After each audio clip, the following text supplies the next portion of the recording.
I'm Al McFarlane. Welcome to the conversation with Al McFarlane. Today is Friday, August 19th, 2022.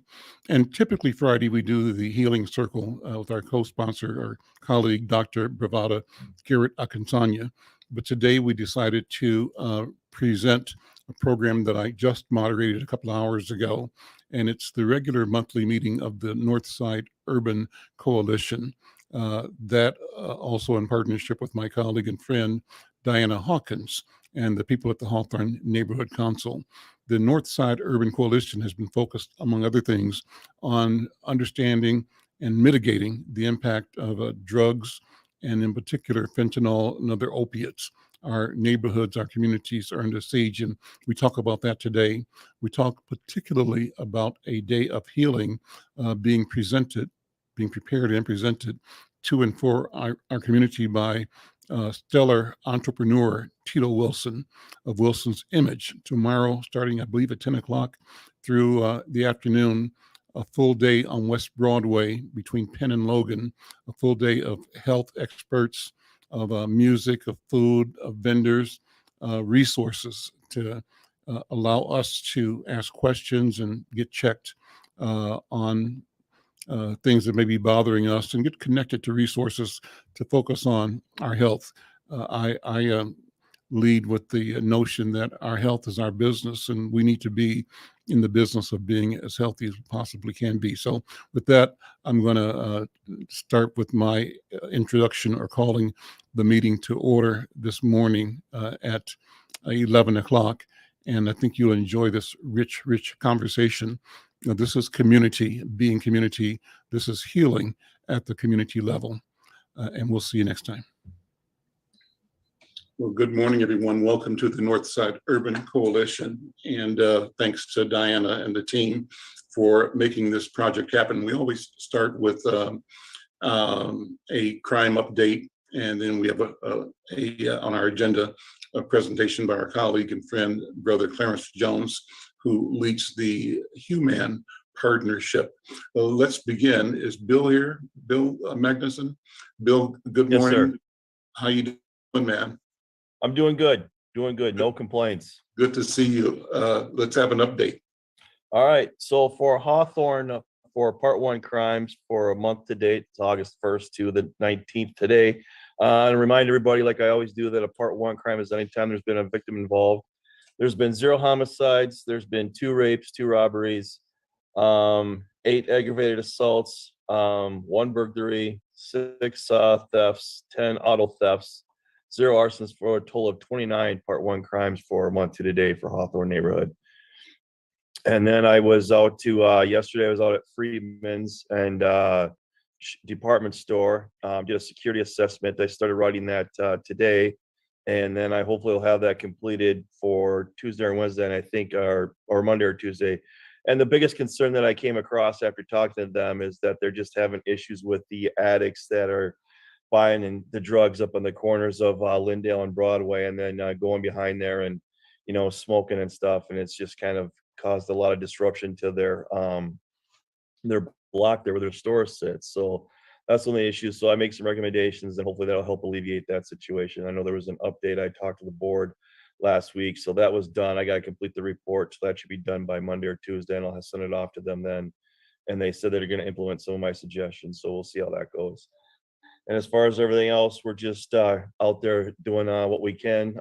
Still working with the ATF, the FBI, and some of those things. Talked to the board. I think the last count we were at over close to 175 guns seized for the month of June through August so far, and upwards of over 100 arrests made to get some of those bad actors off the streets that are causing some problems for the community up here. So we're still working on that. Hopefully that will continue. And then we're still with our community partners, A Mother's Love, 21 Days of Peace. We push for peace and working with some of those groups too as well. So, and then Brian Heron's been helping us out with his community up on 36 in Lyndale, up there as well, trying to keep that area calm. So we're still out there working with those community partners as well.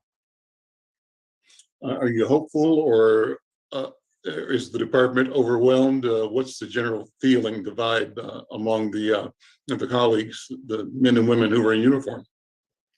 The general feeling up here is, to be honest, that we're positive. We have a lot of people that want to be up here. It has to do with the 4th Precinct's leadership, and also with the way that the community supports us up here as opposed to other areas of the city. So I can't speak to that. I just know that we have a lot more community support up here because we've heard that from the officers that want to work up here.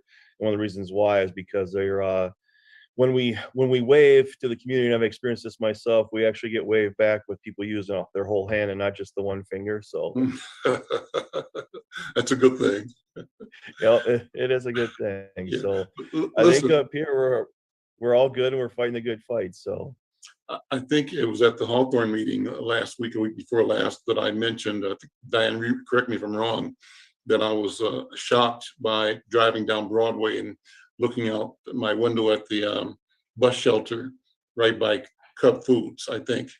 Either that one or one further down closer to Lindale. Maybe it's the same place, but looks like on a couple occasions I saw people in the shelter just bent over, wrecked. And, I'm not an expert, but it looked to me like these people were, bent over on drugs, right? Just I can't describe it, but it's not a good thing. And then I also mentioned that I was once in the drive-through at the bank waiting for the transaction up and through the pneumatic tubes, but there was a guy sitting on the curb by the bank, just bent over, out, sleep, drunk, high, whatever.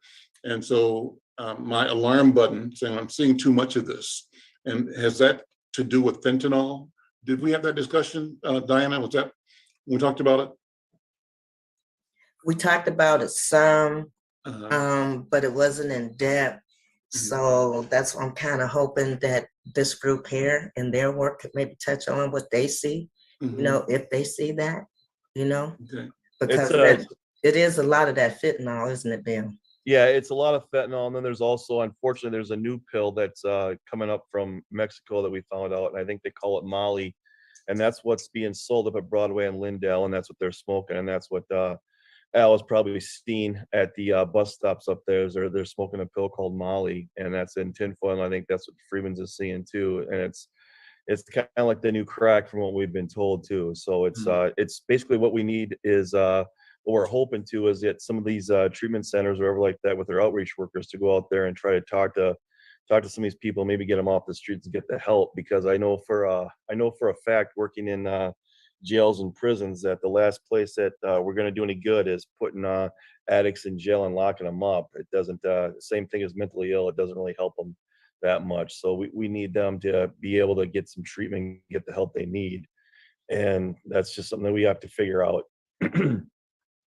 And there are interventions like, is it Narcan? Yeah. That can help save lives. And again, Diane, I can't remember if this was the program that we were on together or a different program I was on, but my guest talked about how we need to have more training and more accessibility to Narcan.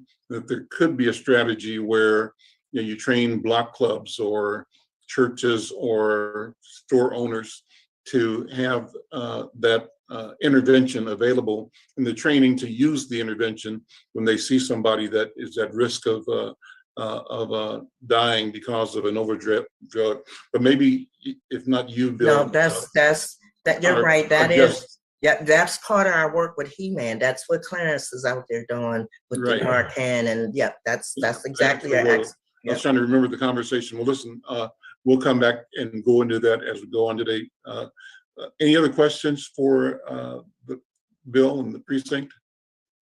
Last question I have for you is, how does the department and rank and file look at changes occasioned by the installation of Dr.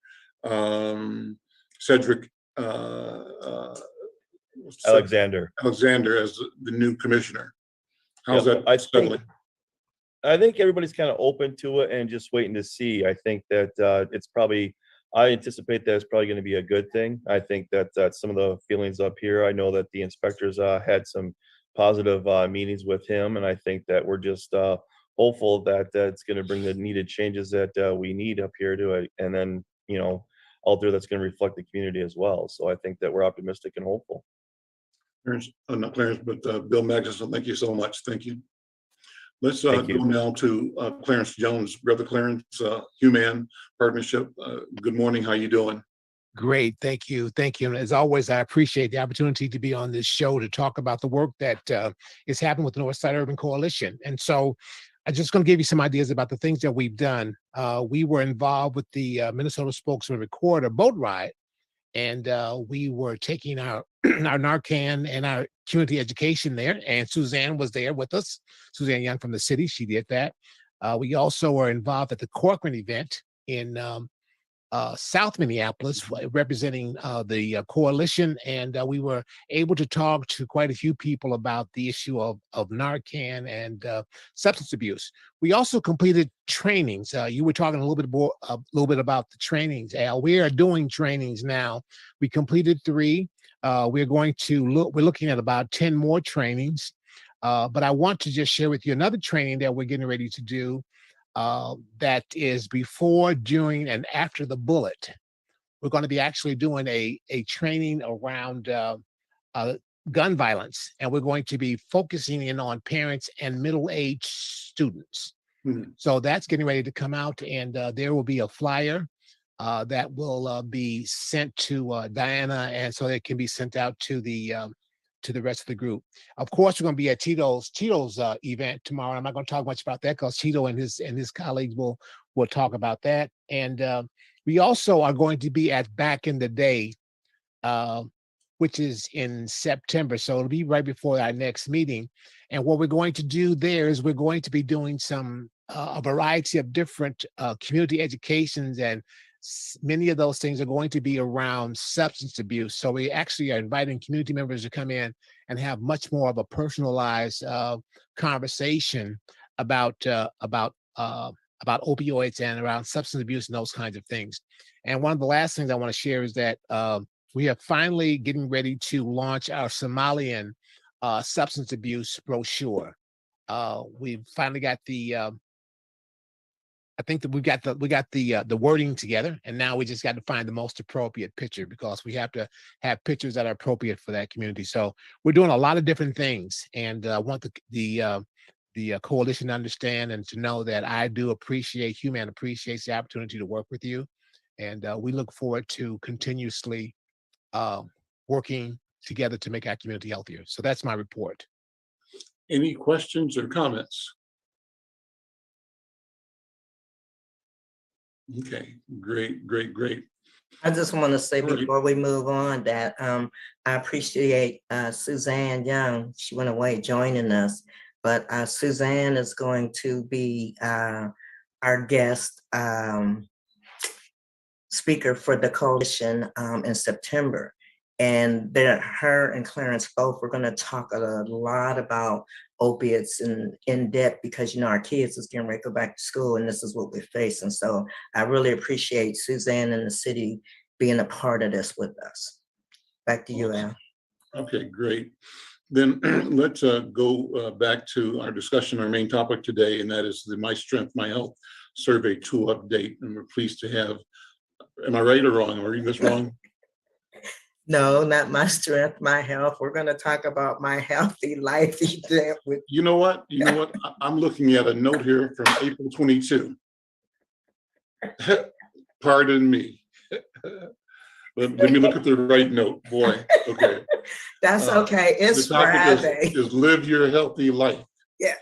And it's my friend, Brother Tito Wilson, of Wilson's Image, and the coalition of North Minneapolis businesses and community leaders putting on an important event. Tito, apologies. How you doing? Welcome. Good to see you again. Yeah, I'm doing good, Al. Good to see you as well, man. We got, this twice in 1 week, man. Twice in 1 week, man. We keep doing this. It's a good thing. Absolutely. Yeah. So let's turn the floor over to you, because I think what you're doing is so important, so critical, and you're doing such a world-class approach to building community. Talk about the vision and the plan, and make the invitation to the community to support, to show up. Okay, cool. So, tomorrow, Saturday, August 20th, from 10 a.m. Oh, I'm sorry. Hold on. I'm sorry. I'm on Zoom. I'm sorry. This is what's in the back. Okay. Sorry about that. I come outside to the car to take the Zoom because I don't want to be disturbed in the shop. Being disturbed in the car. But anyhow, I'm sorry. So yeah, tomorrow, Saturday, August 20th, from 10 a.m. until 5 p.m., we're having a health community block call. We're having a block party right here on West Broadway Avenue. And the deal really is, to bring healthcare resources to the underserved people of North Minneapolis and beyond. So we've partnered with so many healthcare systems and healthcare networks to bring in just a load of resources. I mean, every ailment, everything that a person could be suffering from, whether it's them, make sure that resource is on ground, or if it's not on ground, then there'll be somebody that can point them in that direction. And so today here we have 3 of the sponsors, Children's Hospital, Prairie Care, and North Memorial Hospital, and they'll have an opportunity to speak to, why they're involved and what they're intending on doing tomorrow. But yeah, so it's going to be all out. We're blocking off the intersection right here at Penn Avenue down to Logan Avenue.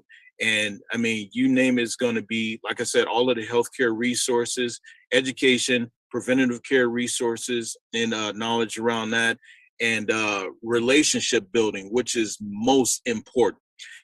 For a long time, there's been this barrier between our community and healthcare systems. And healthcare system has not always been friendly to African American communities. So what I've done is to set out to be a bridge between our community and these healthcare systems, because we need it. I mean, people in our community are suffering and dying from illnesses that are really preventable and treatable. But because of this long-standing kind of like standoff, in many regards, we're just suffering and continue to suffer. And I'm tired of it. I'm tired of riding down the street and seeing our brothers and sisters, like looking like zombies, you know what I mean? Because, the drug issue is really bad. I get so many brothers that come in the shop to, get haircuts. They're suffering from high blood pressure and diabetes, what is it that you end up getting, end up on dialysis, you know what I mean? Kidney failure, yeah. Kidney failure, you know what I mean? And then heart failure. It's just, I mean, we are literally dying at alarming rates at so much that we really shouldn't be. And, so we certainly have to take responsibility for how we take care of ourselves, but we also need a friend. We need friends in the healthcare systems. So that's the reason why we're putting forth this event, to start being acknowledged and recognized as important. And we have to, so post George Floyd, everybody is up in arms about, hey, you know what, we want to be a friend to the Black community. What can we do? You know what I mean? We're here to serve you. So if they've been looking for something to do, this is it. You know what I mean? Come on in, bring your resources, your financial resources, your internal resources, everything that you got at your disposal to make sure that you're serving our community, bring it in. So that's where we're at. Let me ask you to introduce the colleagues, the stakeholders that you said are on the call today, and have them join into why they support this and what their missions are in building health in our community. Okay, so please, you're gonna have to forgive me. I'm still trying to Prairie Care. The sister's name keeps it's. Yeah, Prairie Care. Right. I'm sorry. No, you're all right. Thank you so much for holding the space and creating this space for this conversation. My name is Dr. Cotter. I'm a child and adolescent psychiatrist at Prairie Care. And we are a healthcare organization that exclusively offers psychiatric mental health care to adults as well as youth. Most of our services are focused on the mental health care of youth. And we have hospital setting, we have outpatient intensive day programs, as well as outpatient clinics. So a host of services, depending on what the need of the family and that child is. But we are happy to be here and support. So thank you, Mr. Wilson, for the introduction. And I see Adrian Thornton is here. Yes. Hello, Alan, Tito, and everyone. Thanks for having me again. I am really excited for the block party. I keep telling people, I'm from Georgia, and neighborhood block parties were a big thing. And so the fact that we're focusing on health is amazing because, Children's Minnesota, we exclusively focus on kids. We look at health of their families as well, but we're one of the only organizations in Minnesota that exclusively focuses on the pediatric population. So as the kid experts, we are excited to bring our mental health expertise to this event and just help families navigate this space that has gotten worse with COVID-19 for our kids. There are a lot of kids who are suffering from mental health issues that weren't experiencing this before COVID-19. And so we personally love Prairie Care. We work really closely with them. Unfortunately, because of COVID-19, they are, like many other health systems, overwhelmed. And so Children's Minnesota has taken a step to actively invest in our community. And we are opening an inpatient mental health unit. And we are doing a lot more in outpatient services. We have, day programs that we're investing in different communities. And hopefully we'll be able to reach some people at this block party tomorrow. We're going to have mental health professionals there to talk to kids and families. We'll have some mindfulness activities that we can share with families to help kids deal with the stressful time that, even though they're back in school, they're still dealing with some of the isolation associated with COVID-19. And so just kind of helping them work through that and giving the parents and guardians some tools to utilize at home. So we are excited to participate, and I will be there dancing all day long. So I hope to see you all there. All right. Let me go back to Dr. Cotter. I am doing a program later today, Dr. Cotter, with Dr. Bravada Garrett-Akinsanya from African American Child Wellness Institute. We meet every Friday talking about health and mental health for our people in our community and our children. But I'd love for you to talk about how critical it is that we teach ourselves that resources exist to help us claim and continue to move towards being our healthiest selves, mind and body, and to help us get beyond some of the stigma historically associated with quote unquote mental health. What do you think, Dr. Cotter? Well, absolutely. I think we can't, state that, enough. I think when we think about the barriers to getting mental health care, this runs deep. It runs generations. And one of the things that we are educating, ourselves throughout Prairie Care, and we have been over the last few years, is understanding the historical roots of trauma within medical systems, but specifically within mental health care. There are precedents in our history over generations and not too long ago that when you open that door and you ask families, what has it been like, for their parents or grandparents or people that they know and love, when they've reached out for help, what has it been like? There are a lot of barriers to care because of historic abuses within the mental health care system with regards to diagnosis, treatment, all different things. Currently, there are a lot of structural barriers, right? We understand in our society, everything's connected. So housing, educational opportunities, where you work, you know, everything is connected to healthcare. And so what happens is if you're a family who's struggling in one area, there's a vulnerability throughout. And so a lot of people don't have access to healthcare because of that structural iniquities that we have. One of the things that, you know, I'm reminded of is that Minnesota has, you know, one of the, if not the largest, you know, racial gap when it comes to our kids in school, the educational achievement, if we look at math and reading. And that's even when you think that the kids are all attending school the same amount. So there's something else happening in the classroom that's making that difference happen. And, you know, again, it's Minnesota has the largest, you know, racial gap in home ownership. So these things are connected to the lack of access to healthcare. The other part of that equation is, let's say you do make it into the clinic, primary care, urgent care, mental health care. You have to deal with implicit bias. You have to deal with all these deeply rooted prejudices that play out, and people get delayed diagnoses. They don't feel heard. Assumptions get made, and standard of care is not done. So we need to do a better job as clinicians to be critical about how we are training and how we're doing our work.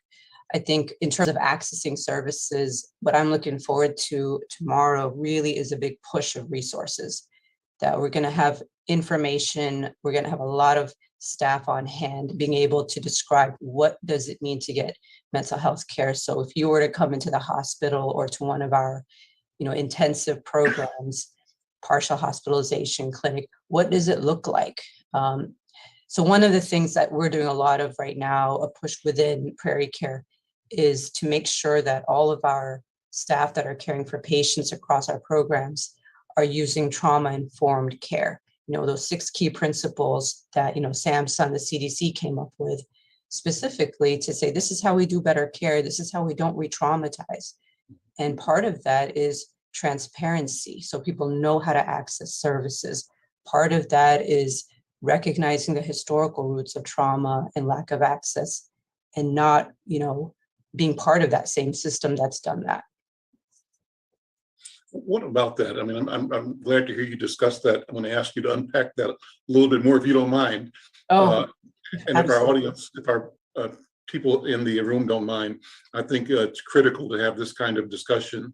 And you know, what is the historical, the context of trauma, particularly for people of color, particularly for African people.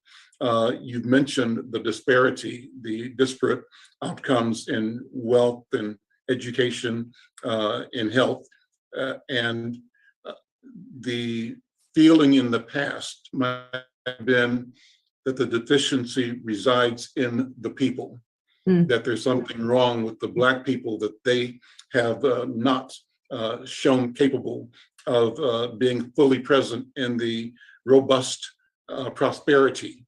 Minnesota is one of the best states in the country, right? Oh, but it's one of the worst states in the country for Black people and people of color. So, yes. and in past, the public accepted the idea that the problem was not in the society, but in the Black people. They're lazy, they're not smart, they all kinds of reasons to explain the condition they're in.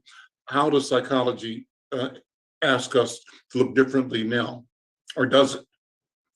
I mean, I'm so glad you bring that up. And that's one of, you know, the challenges when we talk about that word stigma, because automatically people are, you know, ascribing that to the person who's not getting care. There's a stigma coming from the community to not access care. And I think it's important to ask, why is that stigma there? Why does it make sense that people would think such a way and hesitate? And it really is a protective stance. And so if you look at the history, this is well documented, you know, there's not really a debate on this. It's out there and it's factual because it was part of medical care. It was part of, you know, canonized diagnoses. It was part of policy at the federal level. That it is well known in the medical history literature now that the medical field, specifically psychiatry, reinforced and was reinforced by the institution of slavery. You know, people don't want to talk about that, but the reality is many of our families in the community know this history. And so for those of us who are in the clinics and hospitals, we're behind the 8 ball if we don't know it. And that's a big piece that is important to acknowledge and recognize the impact and legacy of that today. Because it's not something that happened at some point in time and stopped. You know, maybe our history books might teach us that, but it's wrong. There have been generational abuses, and we're talking about all the way, we're talking about Tuskegee was not a long time ago. Right. And so there are very specific policies in the medical history that you can outline specific diagnoses that actually were framed to justify continuing slavery, talking about how a condition of insanity is somehow inherent in being Black, right, or being Native American. And so you saw a big push, especially up before, the Emancipation Proclamation, of a lot of diagnoses of insanity, clinical insanity for Black men, right? And so you think about this shunting between away from society, out of society, and into either asylums or incarcerated. And then, that really needs to give us pause. A lot of the explicit policies back then are responsible for the implicit biases of today. Specific diagnoses about Black bodies being insensitive to pain. It's there in the history. And so I think just to kind of highlight, there are reasons why stigma exists, and we need to honor that and recognize what we need to do differently. Well, thank you, Doctor, for sharing, this backgrounding information. And I want to remind all of us to let our contacts, our resources know that you will be among those, along with the children's, helping give our community connections to resources and to knowledge that can help us live our best lives and move towards being and living fully healed lives. It's possible. I think it's possible both to be healthy, and we deserve to be healthy. And I think we simply have to, not simply, but we must always talk towards the outcomes we desire and act in community to make those happen. Any other questions, any other stakeholders here, Tito, that you want to have join in the conversation? Absolutely. We have Megan Phillips from North Memorial here. No, that's Claire, not Megan. You guys are on the road today. Just take that microphone. Claire. Take my microphone away from me and just drop it, man. I can't seem to get it together. Hey, Claire. Claire, I'm looking at Megan thinking that, sorry. And you have to unmute, Claire. You're muted, I think. Is anybody hearing? I'm not hearing her. No, not hearing her. Not hearing her.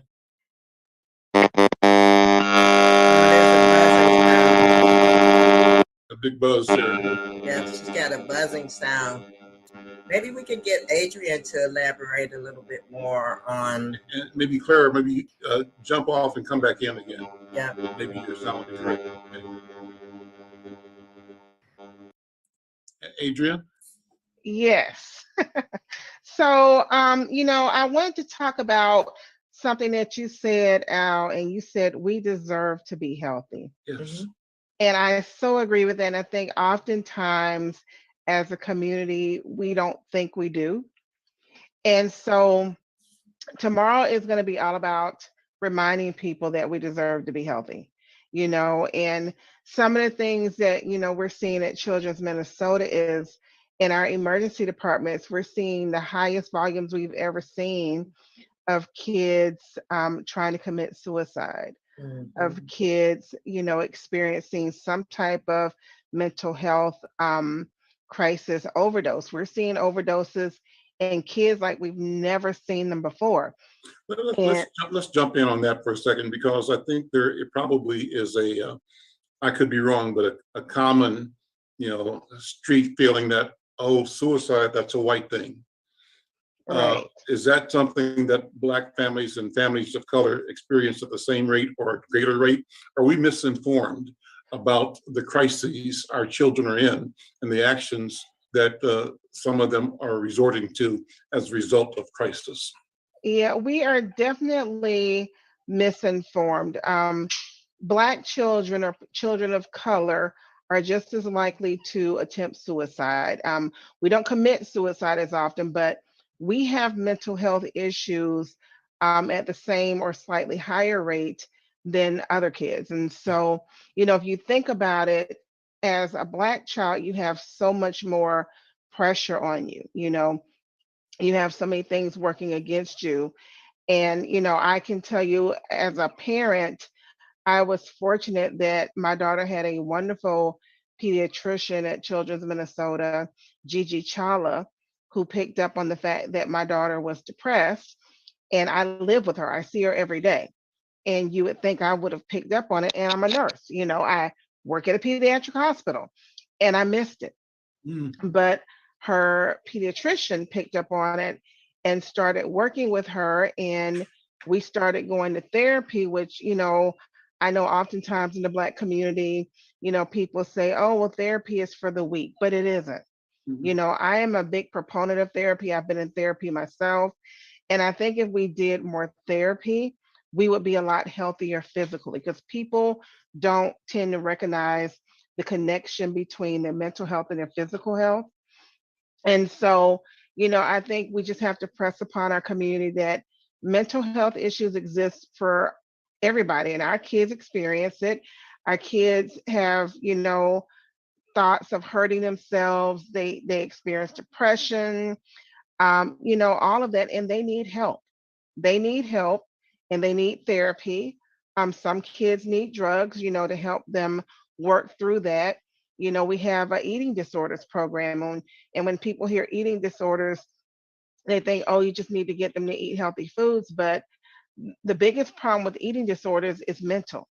You have to help the kids work through their mental health issues in order for them to be healthy enough to not have an eating disorder. And so we actually have a fair number of Black kids that are in that program too. So our kids experience mental health issues just like other communities, but Children's Minnesota is here to help. I mentioned that we are building an inpatient unit, and that was a direct response to the fact that we don't have enough inpatient beds in the Twin Cities. And it was something that had to happen because we can't really serve our community if we don't provide the access to services. And so we are expanding our access to make sure that the community gets what they need to help their kids live healthier lives from a mental standpoint. So we're really excited to share that with people at the event. We hope that we have fewer kids coming to the emergency department with mental health issues soon, but we're in a mental health crisis with kids right now. And so we don't see a reprieve occurring anytime soon. And Children's Minnesota is responding to that by providing more services and better access to services as well. I think, Adrian, part of the challenge is to change the narrative in our community. I'm so glad that you talked about the fact that you value therapy. And every chance I get, I try to tell people as a Black man that I value and need and do therapy. I'm in therapy myself, and that I have been for the past several years. And actually my morning on Friday morning starts off with an hour with my therapist, right? And so, what I do know is that there's a hesitation that is working to our disadvantage in discussing, disclosing, and embracing the knowledge and the help that therapy can provide. So I feel the obligation, and I feel happy to tell people that therapy is working for me. I kind of depend on it. It's a way to talk and not be judged, and to get feedback, and to help me look at what are challenges in my life that keep me from being the best Al McFarlane that I can be. And so I want to say this to encourage other Black men in particular. Go to your mental health or health provider and look at the benefit you can derive from therapy. Tito popped on the screen here. Of course, we have our inexpensive therapy at the barber shop, but he's going to be raising his rates pretty soon. We depend on the. I didn't want us to forget Claire. She's back up on audio though. Once she's Claire, yep, jump she's on. back. Go ahead, Yeah. Claire. Hi, everyone. My name is Clara Kessel. I'm a community paramedic supervisor with North Memorial Health, and we could not be more excited to be part of this block party, not only to support our community, but to help build community. Some of the resources that we are looking to bring to the block party is we are going to have an ambulance there for the kiddos to tour. We know that sometimes when an ambulance shows up, it's scary, whether it's the child themselves who is being treated or a family member. So we're really trying to support the idea of these people who show up are nice and they're here to help and hopefully take some of that fear out if that ever occurs. As community paramedics, we've had a huge focus towards the opioid addiction and substance use disorders. And so we are going to be bringing 250 nasal Narcan kits to the event, and we are going to be doing training and hopefully be getting that Narcan into as many community members' hands as we can. We will also have deterra bags for the safe disposal of any drugs or medications that somebody may have in their homes. And we are also going to have people on site with doing Stop the Bleed education and giving out kits to the community. That sounds amazing and wonderful. It sounds great, and it's wonderful that North Memorial continues to be present and in deep partnership with the community. Yeah, let me throw that question back to you. I talked about Narcan earlier. What would it be like if we, Clarence, if the community could really go into an all-out education initiative so that even block by block, would there be value in generating knowledge, awareness, and access on every block in North Minneapolis so that people could respond with confidence if there's a situation arose? Or is that not a proper use of training and resources? What do you think, Clara? And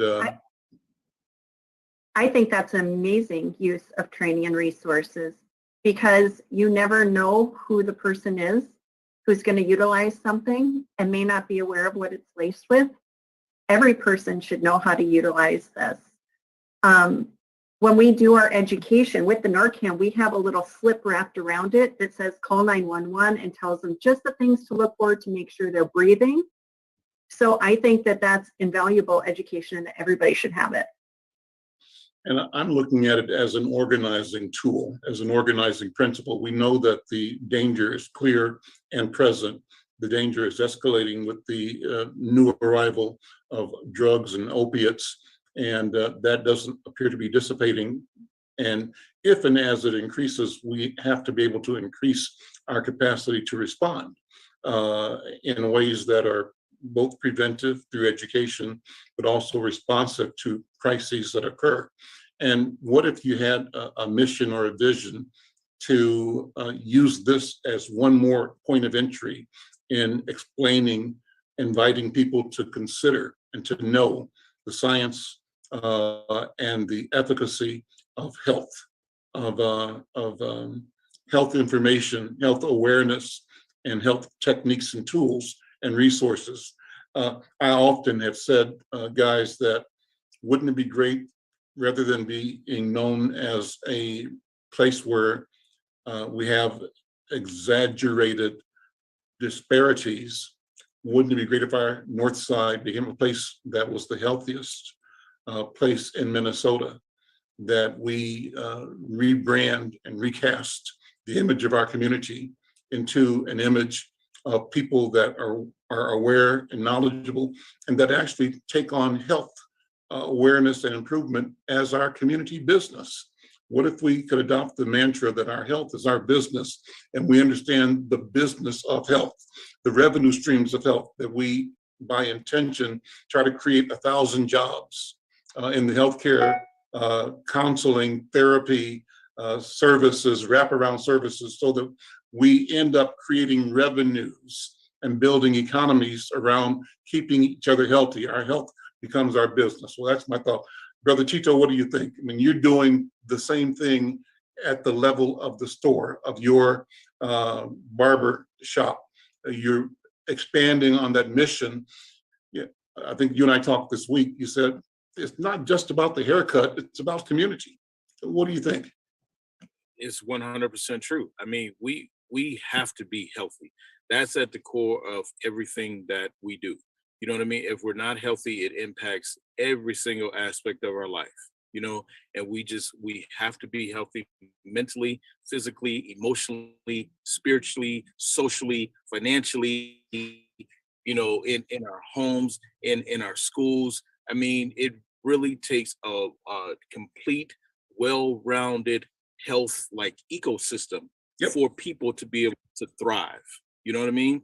And so that's what we're doing. I mean, so, you know, I don't know if this is a shameless plug or not, but just even with the scholarships that I do, you know what I mean? I'm trying to make absolutely certain that our students, our young Black scholars are educated. You know what I mean? So, and now we have this healthcare event. One component that's not here today, and I wish they were on the call also, is our sister Sharice Turner, you know what I mean, with the Twin Cities Habitat for Humanity, because housing, you know what I mean, is also equally important. So, I mean, it really takes everything for us to be healthy.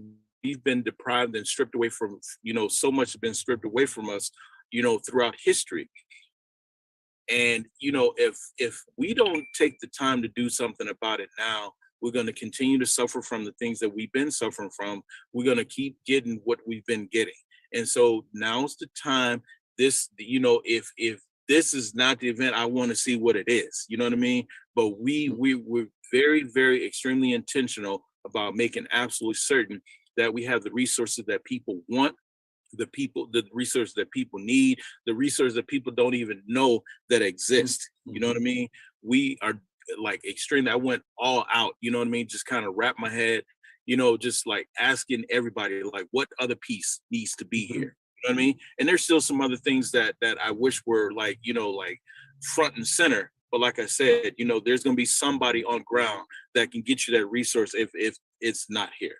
So, you know, this is it. And I pray that the community receives it. They realize that this is for them. This has nothing to do with us, has nothing to do with healthcare systems that are on ground. This is for community. This is actually a day for community to be able to access what it is they need. So here we go. I see Suzanne Young is here. You mentioned her earlier. Suzanne, why don't you come on and make a comment or response if you are willing to. I think I see Suzanne. Is Suzanne still here?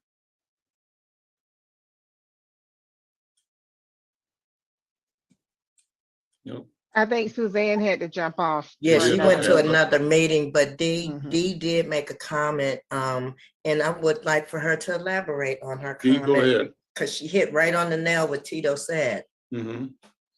She has to unmute. Well, we started this whole Northside Urban Coalition because we do believe our health is our business. And I'm listening to all these people and thinking how many partnerships we've created and how many more ways can we create partnerships so that we can make sure our community is healthy. But that's, our health is our business is how we started this whole thing. And it's why we're doing what we're doing. So thank you guys for all of the things that you're bringing forward and all the things that you're sharing. I really appreciate it. And it's great to learn what we don't know. And there's a lot that we don't know.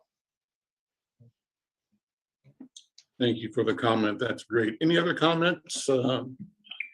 I just want to make one to say, Tito, thank you for including Hawthorne in the coalition in this event tomorrow, because it really means a lot for us to be a part of something that's going on right here in our backyard. Oh, absolutely. I mean, it's a pleasure to have you to be able to, you know, speak to what we're doing and be able to get that information out to community. You know, so it's important to talk about it now. It's important to talk about it afterwards. You know what I mean? Because, you know, this is a start, but, you know, we got it. So, you know, one thing I've been telling the healthcare organizations, like, we don't want to just have just this one event. you know what I mean? And just like, see you next year. You know, we want to start to put together, you know, smaller, you know, like fairs or events or wherever where people can plug into to get the resources that they need. Because, you know, tomorrow, some of the people that want to be here may not be here. You know what I mean? Not every single person has heard about it. Not every single person is available. So if we're able to do this, you know what I mean? Just, you know, at whether it's at their facility, whether it's in a barbershop, or whether we can create another zone or place for it, we want to make absolutely certain that all throughout the year, people are getting what they need. So I thank you so much, absolutely, for having us today. I know, you know, I know all the organizations that are here, they can speak for themselves, but I'm saying thank you, you know, for them, for this, you know, for giving us the space to come here and speak about it as well. Well, Tito, I'm going to close the program today with giving you the chance to make the invitation again and do three things. One, give date, time, place, and make the invitation. Two, praise and promote your stakeholders, partners, friends, give them all some credit. And number three, talk about Tito Wilson's business, because you are a treasure in our community. And we support and want people to support your business as well. So I'm going to give the last 5 minutes of the program to you to take it wherever you want to take it. And I hope you get some customers in your barbershop, number one. I hope that you bring more companies in to support the event tomorrow and future events. And I hope that you get more people to show up to be part of this healing experience Saturday. Absolutely. So again, people, this event, Live Your Healthy Life, is happening tomorrow, Saturday, August 20th, from 10 a.m. until 5 p.m. happening right here, North Minneapolis on West Broadway, in between Penn Avenue and Logan Avenue. Logan Avenue is where the Capri Theater is at, you know, in case anybody is wondering. And, you know, to every single sponsor, you know, I'm gonna see if I can call them all just by memory, but it's easy because 3 of them are here. So we got Children's Hospital, or Children's Minnesota. That's what you call yourself, right, Adrian? Okay, Children's Minnesota. We got Prairie Care. We got North Memorial. We got Life Source. We got Twin Cities Habitat for Humanity. We got Aruba Emotional Services. We have Human, North Hawthorne. Was it Hawthorne Council? Northside Coalition. Northside Coalition. We got Aruba Emotional Services. We have Northside Epicenter, Northside STEM District, Summit Academy. I think Health Partners is involved.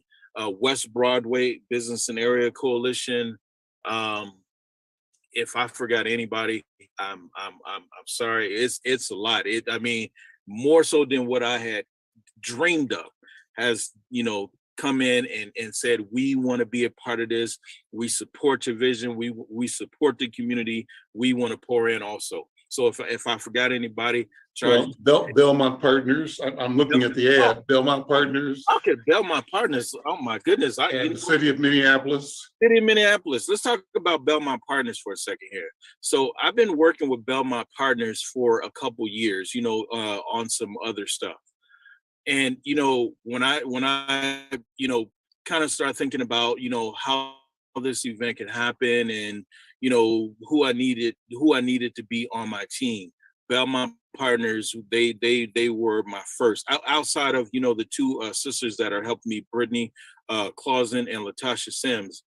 I reached out to Belmont Partners, and they have been with it. I mean, every single thing that I've asked them for and beyond, they have gone over and above what we asked for and what we needed. So there is, and I mean, they haven't asked for anything. A huge thank you goes out to them for all of their service, all their time, all their expertise, all their relationships, everything that they have brought in. I mean, it's priceless. It's priceless. The relationship that I've developed with them is absolutely priceless. And I thank them so much for coming in. City of Minneapolis for what they're doing as well. And, you know, talking about me, I mean, you oh, hey, I'm just a little old barber working here on West Broadway. You know what I mean? It's, people know who I am. You know what I mean? I don't need to shout myself out. I mean, my address is 2126 West Broadway Avenue, barbershop. We just try to do what we can do for the community. I'm going to tell you something. My mother told me a long time ago when I was about 22 years old. I was born and raised in Decatur, Illinois, and I moved away to Boston, Massachusetts. And I was living with my brother for the first couple of months, and I was working at some restaurant. And every day that I worked, at least, I would, the path that I took to work, there's this guy, middle-aged Black guy. He looked like he was just kind of cloaked with a lot of despair. You know what I mean? I don't know what was all going on in his life, but every day that I went to work, I would see this guy on my path. Sometimes I'd give him a couple dollars to get some food. Sometimes I would just go and get food and take it to him. And other times I think I took a few articles of clothing or whatever. And I would tell my mother about this guy. And she would always say, son, be careful. You know what I mean? Son, be careful. You out here in this big city, you don't know people, blah, blah, blah. And I said, Mom, I'm fine. I'm a man. I can handle it. You know what I mean? And plus I'm just giving. You know what I mean? It's nothing big. And she told me, she said, son, you can't save the world. And, it stuck with me all these years. And you know what? She's absolutely right. I cannot save the world. But what I've realized, though, through just working in the community and developing relationships with, all sorts of partners and organizations, what I've realized is that I cannot save the world, but I can do a little bit for a lot of people. And that's my mission. That is my mission. I've turned that into my mission, to do a little bit for a lot of people. So if what I'm doing, what I've done, or what I will do in the future can help impact, positively impact people, then my life's work is complete. Names out, you can shed some light here too. Bruce Leroy, B. Croc, Louis Blaze, International Reggae All-Stars, Jamila Pettiford, DJ Mo, is it Mo Fat? Mo Fat. So who are these people? So, you know what, let's start off with Jamila Pettiford. She has been on me about making absolutely certain that we pronounce her name properly. Jamila Pettiford, she's a artist, has a soulful, I mean, her voice just melts your heart. You know what I mean? She can sing, like not sing. She can throw it out. So she's taking the stage first tomorrow, and I believe she comes on at about 12:45-ish. So she's coming to blow the house down. We have young Louis Blaze and B. Croc. They're two local young hip hop artists. They're sure to please, and I think their time is in between about. I'm not looking at the event schedule in front of me, but I believe their time is anywhere from like around 1 to 3 for the both of them. They'll be coming on. International Reggae All-Stars. I've been following these brothers. One of the band members was my friend back in Boston, Massachusetts. So I moved here first, then he moved here, and he joined that band years ago. So I've been following those guys for years. So extremely talented. If you love reggae music, they are the band to listen to. And then we have our let's talk about Bruce Leroy, local comedian, funny guy. He's a photographer, just a young, talented guy. He for the crowd also.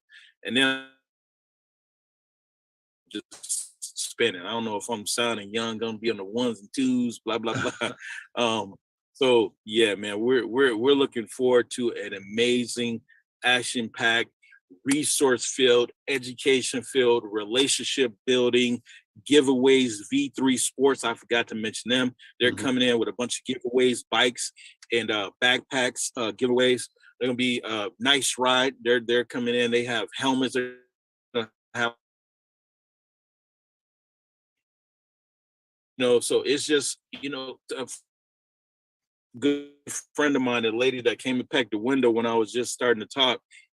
She brought in a few bikes and some backpacks. And these are like adult backpacks, not for kids.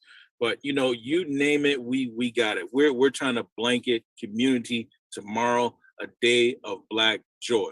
Not just so our target initially was to We're losing bandwidth there. You're freezing up on us.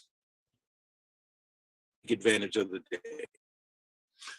Listen, this has been a great hour, a great presentation.